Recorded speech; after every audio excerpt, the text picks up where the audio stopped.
The problem with defending the purity of the English language is that English is about as pure as a crib house whore. We don't just borrow words. On occasion, English has pursued other languages down alleyways to beat them unconscious and rifle their pockets for new vocabulary. This is one of my favorite quotes about English and is by James D. Nichol. English is huge and has the largest vocabulary by far of any other language, between 250,000 and 500,000 words. That partly depends on how you define a word. For instance, many words have more than one meaning. Of these, only about 2,000 are in common use. It's also a pretty adaptable language, which is why, besides British imperialism, that it has become dominant around the world.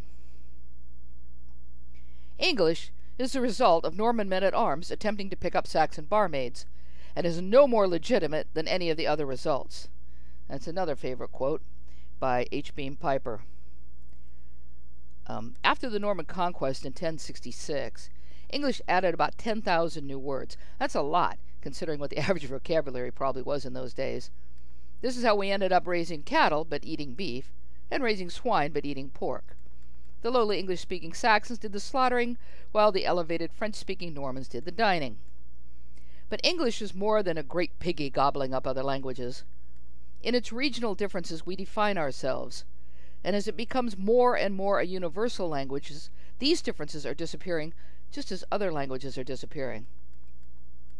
That is why I chose to read from Willa Cather.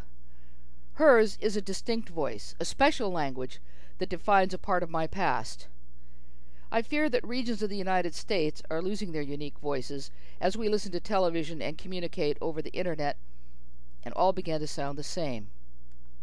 For instance, if I asked you to red up a room, would you know what I meant? Now, I grew up in Southern California in the greater Los Angeles area. When I was growing up, I never heard the term Santana, or Santa Ana winds, I mean. They were called the Santanas. Everybody used the word Santana. The term Santa Ana began being used on the news, likely because someone pointed out that the correct term was Santa Ana. And if something was out in the middle of nowhere, it was out in the Tules. What are Tules? Well, they're a kind of bulrush, and it grows in swampy land, so being out in the Tules is like being lost in a swamp. There's also a very thick, heavy fog, so thick you really can't see your hand in front of your face, that's called a Thule fog. Thule fogs can arise fairly suddenly in the Central Valley and are the cause of a number of pileups on Interstate 5, which is a major north-south highway. So when driving, you have to listen for SIG alerts. What are SIG alerts? Well, they're traffic alerts, and they're defined by the California Highway Patrol as any unplanned event that causes the closing of one lane of traffic or more for 30 minutes or more. And they get their name from this guy called Lloyd Sigmund, who developed a specialized radio receiver that was used by LA radio stations to issue traffic alerts starting in the 1950s. Oh, and red up? To red up a room means to pick up or quickly clean or police a room, usually before company arrives.